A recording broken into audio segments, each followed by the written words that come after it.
Olá, pessoal, tudo bem? Como é que vocês estão? Espero que todos vocês estejam bem, né? É uma honra estar compartilhando aqui com vocês e construir todos esses saberes, né? Através desse guia que foi pensado e foi elaborado com tanto carinho para todos nós, tá? Então, deixa eu me apresentar rapidamente para vocês.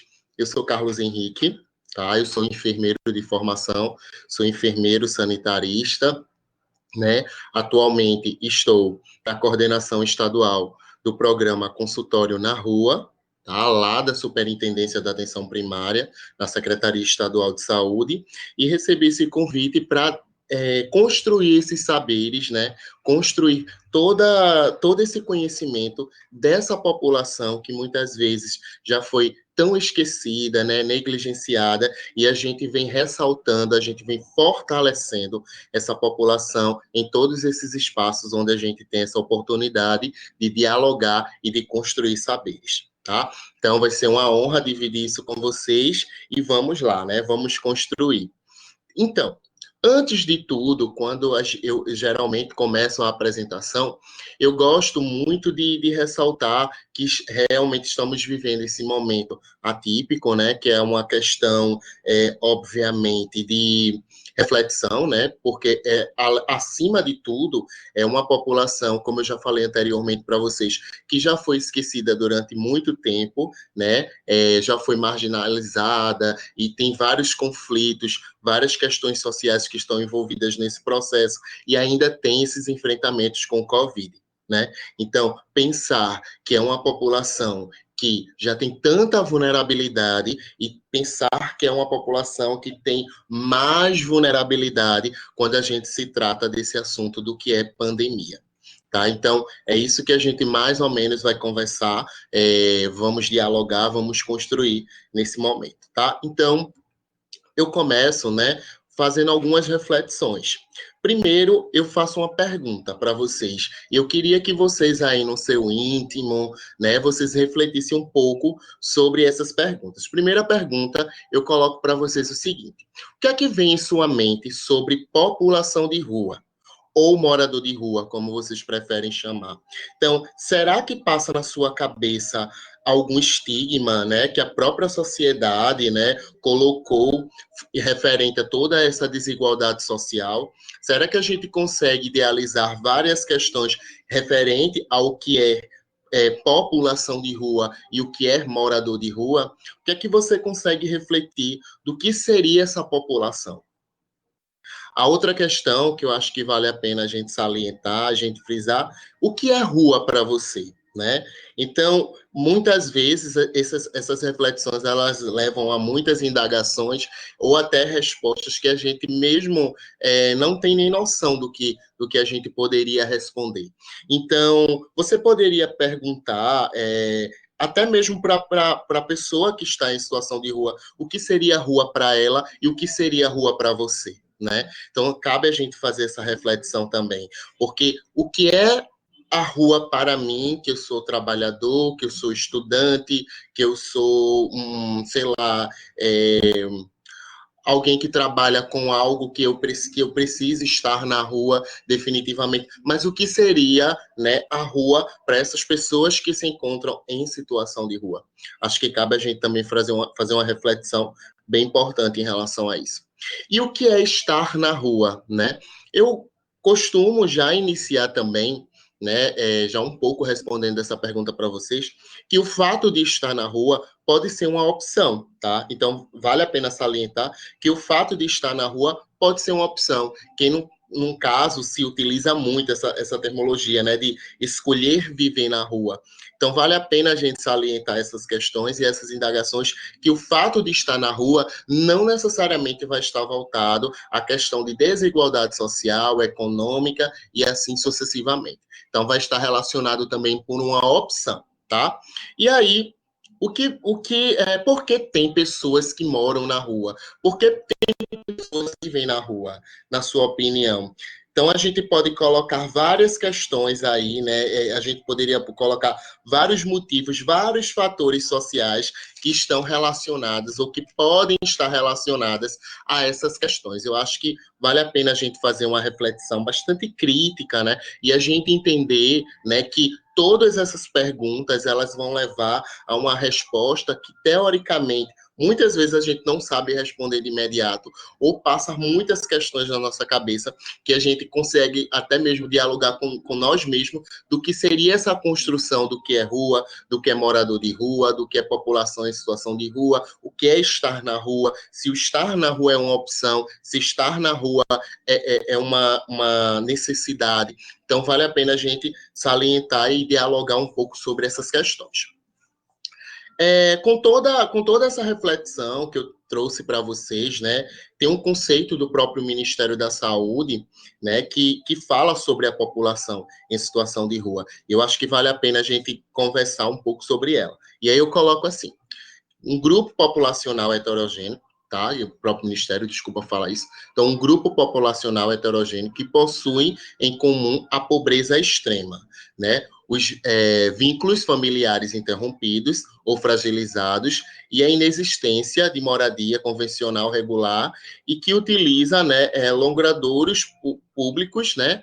E aí, nessa questão, a gente já vê, né, essa questão das áreas degradadas, né, como espaço de moradias de sustento, de forma temporária ou também de caráter permanente, bem como as unidades de acolhimento para pernoite temporário ou como moradia provisória. Então, a gente percebe que o fato de estar na rua pode ter um tempo, né, que essa pessoa vai estar dentro daquele espaço, ou é um ambiente apenas que ele passa para fazer as suas atividades diárias e depois, no caso, procura um abrigo, procura um lar, procura uma casa onde dê esse abrigamento para essa pessoa que se encontra em situação de rua, tá?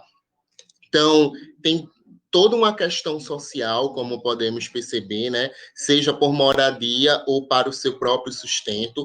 Também vale a pena salientar que nem todos os municípios, né, têm essas unidades de acolhimento, então só algumas prefeituras dialogam com esses tipos de espaço para dar abrigamento para essa população de rua, tá? Vale a pena também a gente salientar e provocar, né, os municípios para que faça a inclusão e comece a pensar e criar possibilidades de colocar esses espaços, a implantação desses espaços para abrigar essas pessoas em que se encontram em situação de rua, para fortalecer esse cuidado, para pensar de um cuidado mais holístico, um cuidado integral para essa população quem se encontra com tanta vulnerabilidade, já também falando dessa vulnerabilidade do próprio Covid, né, da própria pandemia, tá?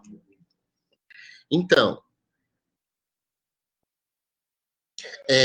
construindo, né, alguns conceitos do que foi falado até agora, né? Então, a rua é um espaço de moradia, onde são construídos laços, valores, costumes e vivências. Eu costumo dizer que também na rua é um momento onde se ocorre a troca de saberes, né? Temos muito que aprender com a população em situação de rua. Eu venho me desconstruindo e construindo cada dia mais que eu convivo com a população e conhecendo esse universo do que é a rua, né? Então, às vezes, né, nós que não precisamos estar morando, né, ou em situação de rua, gente tem uma outra visão do que seja a rua.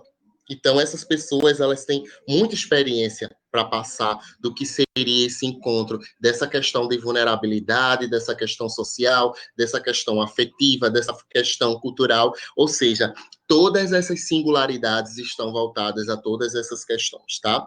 Temos também construindo esse conceito do que é a rua, a superação do modelo higienicista, tá?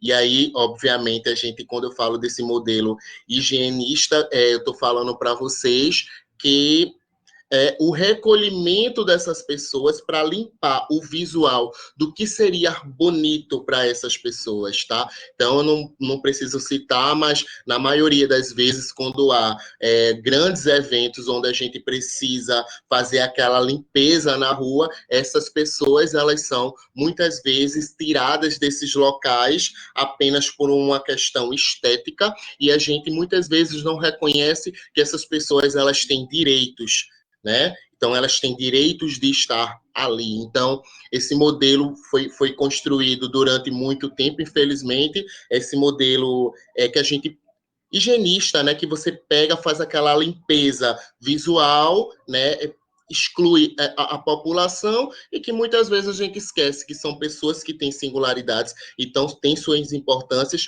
e não nos cabe fazer esse tipo de questão. Então temos aí pessoas que têm esses direitos, e estamos aqui justamente para assegurar, né, e reforçar e ressaltar todos esses direitos que essa população tem.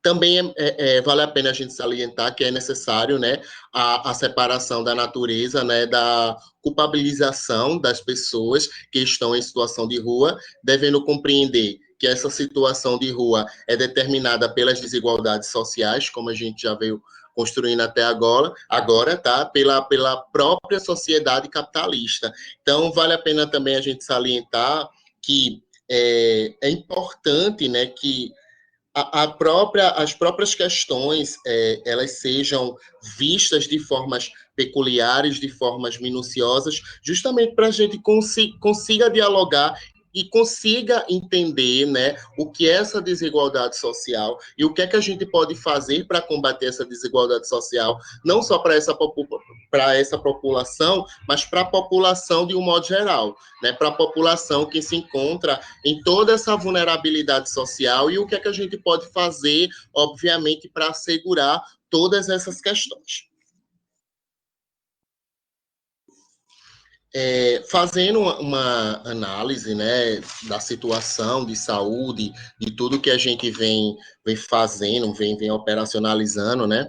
Então, fazendo uma análise da população, não há dados, o Brasil, né, não há dados suficientes sobre essa população em situação de rua, então, só para provocar um pouco, né, essas questões de vocês e a nossa insatisfação, infelizmente, em relação a essa ausência de dados que nós não temos, muitas vezes, da população em situação de rua, tá? Então, só para vocês terem uma noção, mais ou menos, é estimado que 101 mil, né, e 854, né, são pessoas que vivem nas ruas, e isso foi pesquisado pelo IPEA, que foi o último censo que foi dado para a população, que esse estudo foi feito em 2016, então, obviamente, isso vem se atualizando, então já estamos aguardando o próximo censo, justamente para a gente ter um amparado da questão mais macro dessa população. Então, os dados do censo do SUAS diz que 29% dos municípios brasileiros registram o número de pessoas que se encontram em situação de rua, tá? E na saúde, nós temos a possibilidade da inclusão dos dados, tá? Pela plataforma do cadastro do ESUS. Então, o próprio ESUS, né, o nosso sistema de informação, ele consegue alimentar e a gente consegue dados em relação à população de rua nesse momento, onde os municípios, né, vão atualizando e vão alimentando esse sistema de informação. Então, é bem importante a gente falar, né, que é um número que a gente precisa realmente desses dados para avaliar, para monitorar, para ver todas essas questões de saúde e ver novas possibilidades, justamente para a gente trabalhar a saúde da população em situação de rua.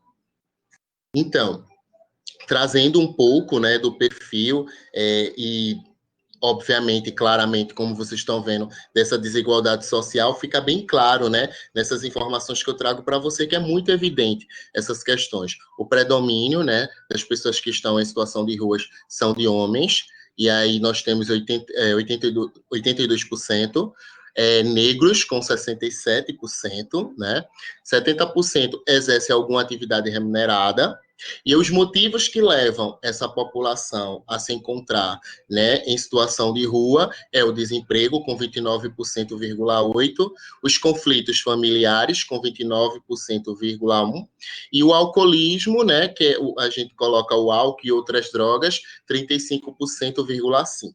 Então, é bem claro, né, essa questão dessa desigualdade social, o predomínio, né, da população negra, a questão dos homens que têm mais essa vulnerabilidade dessas questões. Então, cabe a gente refletir um pouco sobre essas informações. Então, os dados, trazendo um pouco dos dados da população em situação de rua, 29,7% afirmaram ter algum problema de saúde, e esses problemas de saúde, eles têm a prevalência na hipertensão arterial, nas doenças, obviamente, psiquiátricas, né, mentais, HIV, né, e nós temos também os problemas voltados à visão, né, à cegueira. E aí tem muitas questões que podem levar a isso. Então, no predomínio, nós temos a hipertensão arterial, depois nós temos os problemas mentais, né, que a gente pode colocar até mesmo o próprio uso do álcool e outras drogas aí, o HIV, né, das doenças sexualmente transmissíveis, e esses problemas, obviamente, da visão, com 4,6, tá? Também, trazendo mais um pouco de dados para vocês, nós temos os locais que mais são usados para tomar banho, né? Que é a própria rua, tá? Que tem aí 32,6, tá? Temos também albergues e abrigos, banheiros públicos, com 14,2, e também nós temos casas de parentes e de amigos, que é mínimo, né? Você percebe que aí é 5,2. Então, tem alguns municípios que vêm trabalhando essa questão da higienização de uma forma bem bacana. A gente possui algumas experiências exitosas dos próprios municípios que têm as equipes do consultório na rua implantado, né, no seu município. Então, a gente consegue um trabalho bem fidedigno, bem bacana, de alguns municípios que conseguem fazer realmente essa operacionalização desse banho funcionar, tá? Mesma coisa, a gente tem nessas questões das suas necessidades fisiológicas, então a rua ela ainda tem uma predominância, né, nessa questão, albergues e abrigos ficam com 25,2, banheiros públicos 21,3 e os estabelecimentos de comércio ficam em 9,4. Então, a gente também consegue, alguns municípios conseguem fazer a operacionalização desse trabalho, dessa higienização de forma bem fidedigna, então vale a pena a gente salientar aqui nesse espaço, né? Eu acho que a gente depois pode dialogar mais sobre isso, e esses municípios também mostrarem o que é que eles vêm trabalhando em relação a essas higienizações para a população em situação de rua. É bem importante, eu costumo também frisar bastante, né? A diferença do consultório de rua para o consultório na rua. Muitos municípios, né, muitas pessoas, elas confundem bastante qual a diferença de um e qual a diferença do outro.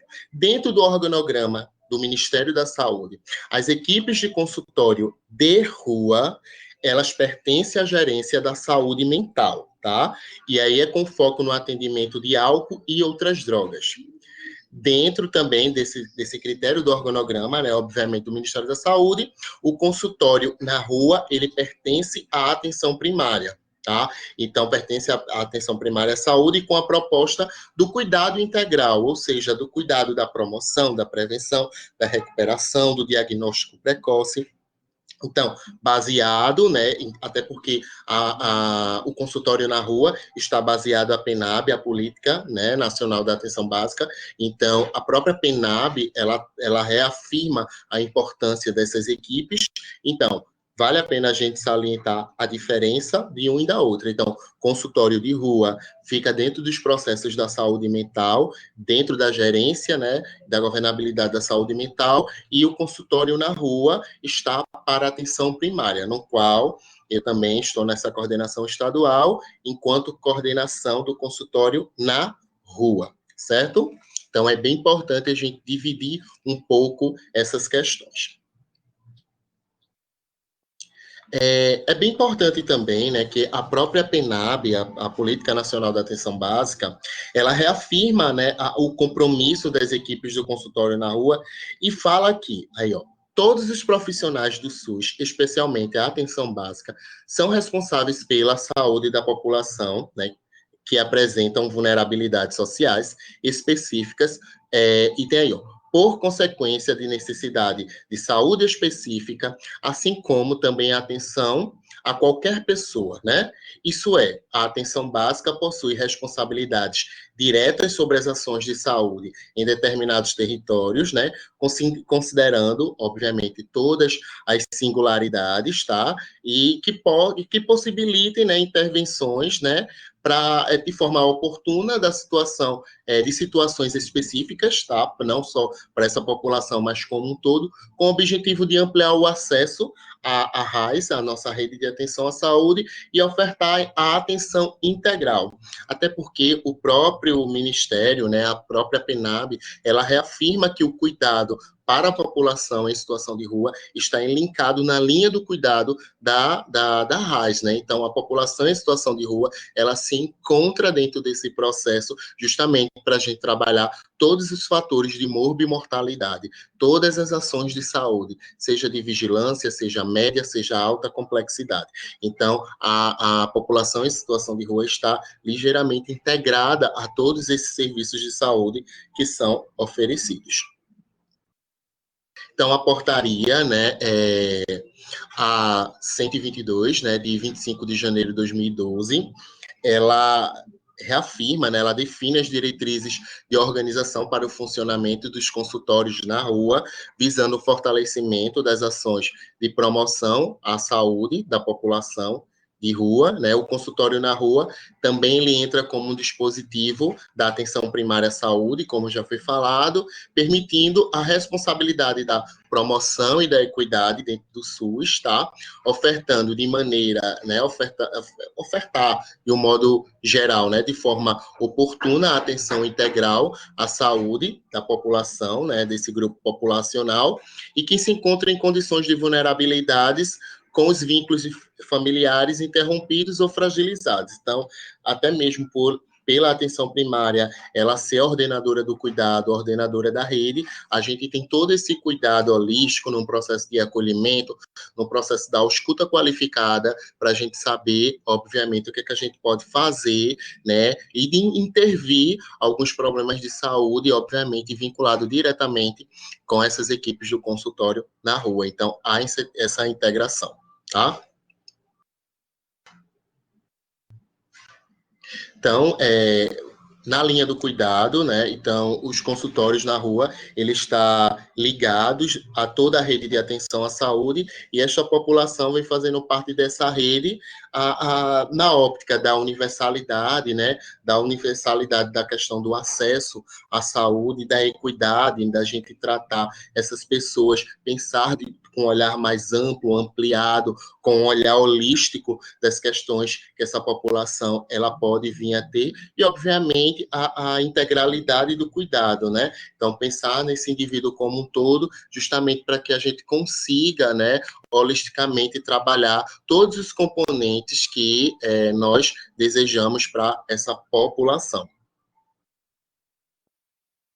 Então, dentro desse processo, né, a própria PNAB, né, a própria PNAB fala que essas equipes, elas têm uma composição variável, é responsável por articular e prestar atenção integral à saúde, né, de todas as pessoas que se encontram em situação de rua, que têm características, né, análogas, e aí, obviamente, em um determinado território, e obviamente, tanto pode ser uma unidade fixa ou uma unidade móvel, tá? Então, por isso que aí está a ilustração dessa van, então, que conta como um transporte sanitário para essa população, podendo ter, né, modalidades e respectivos regramentos descritos na portaria específica da PNAB, né? A PNAB 2017, ela já traz esse recorte e já deixa isso mais claro, deixa isso mais frisado, tá? Então, quando a gente fala das equipes, né, da população em situação de rua, né, elas devem realizar, obviamente, as atividades de forma integrada, quando necessário, utilizar instalações das unidades básicas de saúde no território para desenvolvimento de suas ações, como parcerias, ações intersetoriais, cumprir os horários mínimos, que a carga horária mínima é de 30 horas, tá? O horário de funcionamento, ele vai ser articulado para se adequar, né, justamente no horário diurno ou noturno, tá? E isso vai ocorrer de acordo com a parceria que essa própria prefeitura, esse próprio município vai articular em relação a essa questão, tá? Então, para justamente a gente trabalhar todos os dias da semana, e existem parâmetros, né, que são adotados que para a equipe do consultório da rua estar naquele local, que é entre de 80 a 1.000 pessoas em situação de rua e no território, no município. Então, o que aqui significa que o parâmetro adotado para se ter uma equipe do programa, né, obviamente, para se ter a equipe do consultório na rua no seu município, você tem que ter essa faixa, né, de pessoas, justamente para você conseguir a implantação dessa equipe, tá? Então, tem alguns termos que valem a pena a gente salientar, né? Essa questão da visita domiciliar, ela passa a ser visita de rua, né? Domicílio é o lugar onde se costuma se ficar na rua. A família, temos algumas questões, né? Que a gente fala, e família é aquela que, obviamente, é constituída por indivíduos declarados, né, no momento do cadastro. Então, esse cadastro, ele compete, né, às particularidades, como exigência de animais de estimação e locais para refeição, higiene, entre outros aspectos também. Vale a pena a gente salientar todas essas questões, todos esses saberes, para a gente ter justamente a melhor abordagem, para a gente ter o melhor diálogo com essa população. Então, como responsabilidades para a população, de um modo geral, a gente deve reconhecer a forma, obviamente, institucional, não só a institucional, mas a gente tem que articular até alguns centros, né, que já trabalham, já dialogam, já vêm articulando, né, com essas equipes.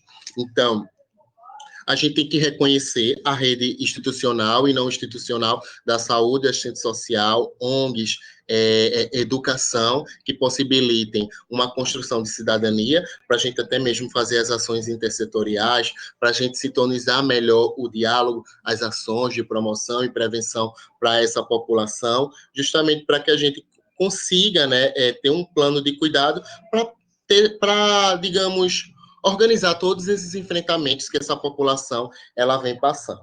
Então, a gente deve atuar frente aos diversos problemas e necessidades de saúde da população em situação de rua, inclusive buscar, né, de forma ativa o cuidado aos usuários de álcool e outras drogas. Isso a gente dialoga diretamente com o pessoal do consultório, né, de rua, né, com a gerência da saúde mental, justamente para a gente conseguir fazer essa parceria, essa ação em conjunta, tá?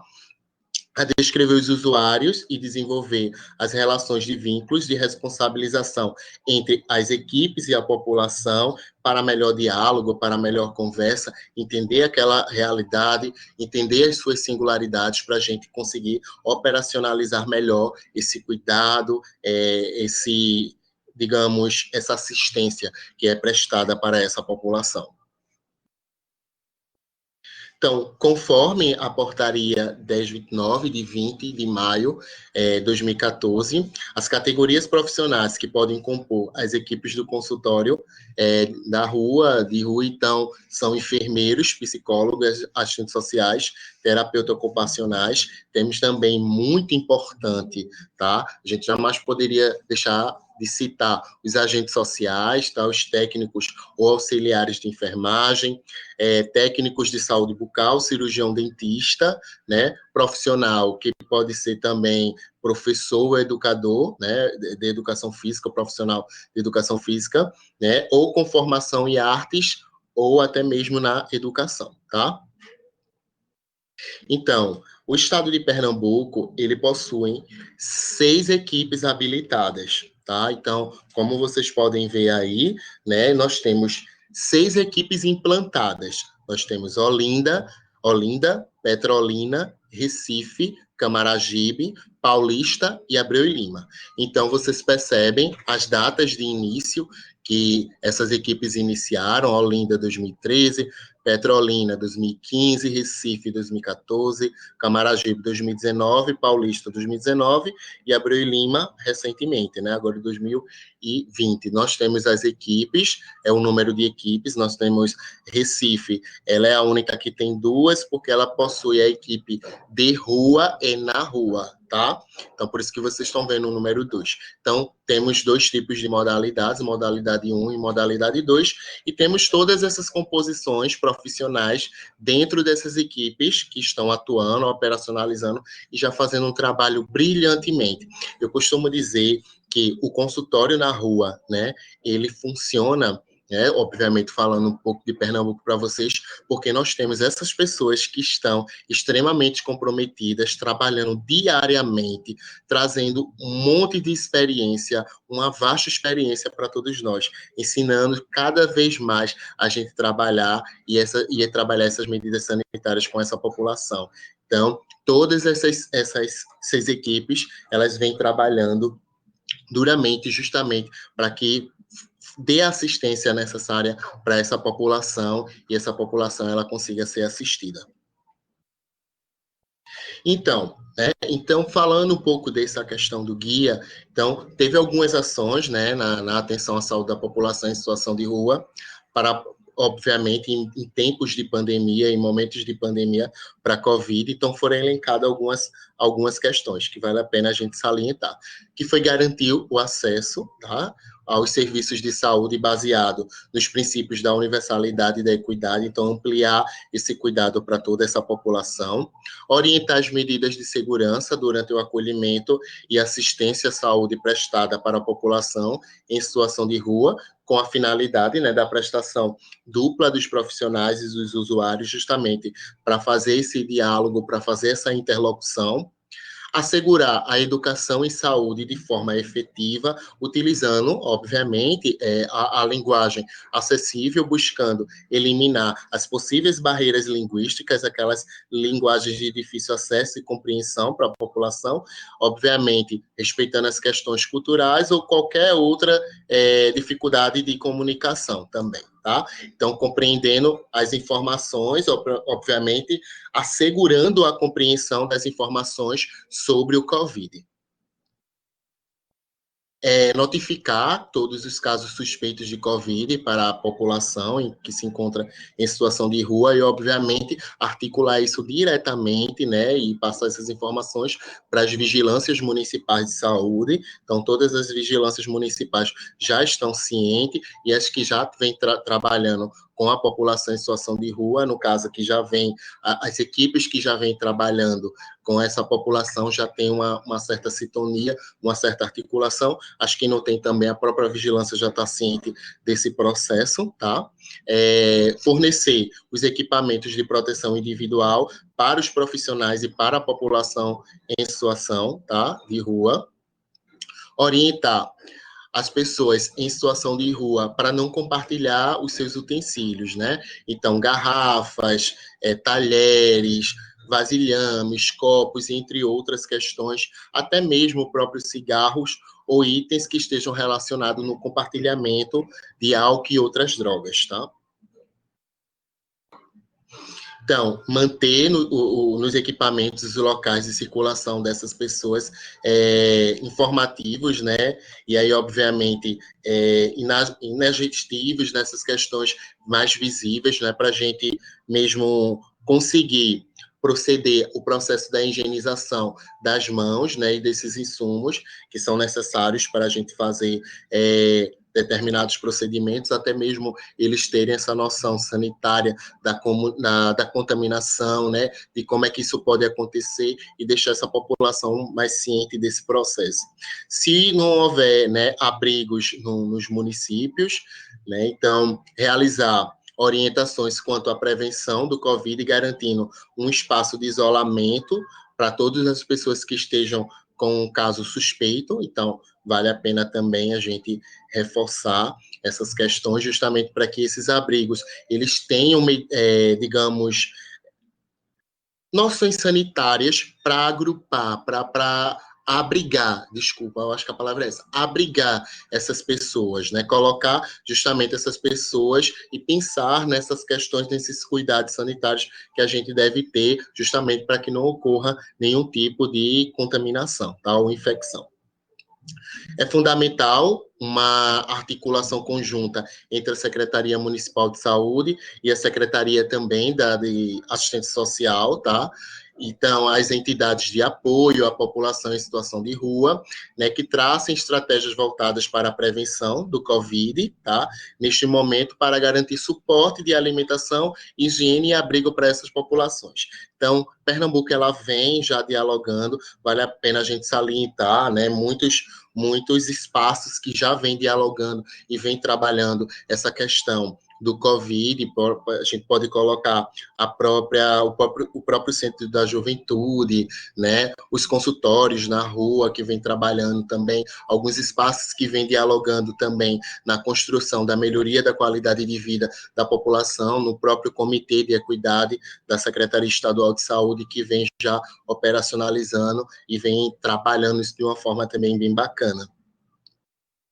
Então, vale a pena a gente salientar a construção de uma nota técnica, que foi elaborado, né, pela Secretaria Estadual de Saúde, através da Superintendência da Atenção Primária e pela coordenação estadual do Programa do Consultório na Rua, né, cujo objetivo da construção dessa nota técnica foi estabelecer recomendações, tá, para os serviços de atenção primária no manejo e controle da infecção pelo novo coronavírus, né, pelo Covid, para a população em situação de rua. Então, essa nota técnica ela foi disponibilizada, foi descentralizada para todas as regionais de saúde e para todas as equipes, justamente para que vocês tenham acesso e tenha realmente essa orientação técnica, no qual a própria nota técnica, ela fala, né, dessa questão das recomendações de serviços da atenção primária nesse enfrentamento Covid para essa população. Também foi elaborada a segunda nota técnica, também pela Secretaria Estadual de Saúde, tá, pela Superintendência da Atenção Primária e a Coordenação Estadual do Programa de Consultório na Rua, onde o objetivo também da construção dessa nota técnica foi sensibilizar os gestores municipais quanto às necessidades de fortalecimento e de estratégia para as ações de saúde voltada para a população em situação de rua. Então, foi bem importante, inclusive, essa nota técnica ela veio elaborada na construção do colegiado com essas 6 equipes, né, do consultório na rua. Então, esses gestores também que estão frente a essas equipes, junto com a coordenação estadual, fez a elaboração dessa nota técnica justamente a pedido, né, para que reforce, né, temos que salientar cada vez mais a importância, obviamente, dessa construção e desse trabalho sanitário para essa população que se encontra em situação de rua. E aqui eu deixo uma frase para sensibilizar, né, que é o bicho de Manuel Bandeira. Então, ele coloca assim, né, vi ontem um bicho na imundície do pátio, catando comida entre os destritos. Quando eu achava alguma coisa, não examinava nem cheirava. Engolia com voracidade. O bicho não era o cão. Não era um gato. Não era um rato. O bicho, meu Deus, era um homem. Então, é isso. Eu agradeço a participação, tá? De ter construído isso aqui junto com vocês. Foi uma honra estar aqui com vocês. Gostaria de dizer que eu me coloco à disposição para qualquer dúvida ou questionamento, tá? Então, podem me procurar. Estou lá na Secretaria Estadual de Saúde, na Superintendência da Atenção Primária, que é ligado à Gerência de Expansão e Qualificação da Atenção Primária. Um forte abraço, pessoal, tudo de bom, e qualquer coisa, estamos aí, tá? Forte abraço. Tchau, tchau.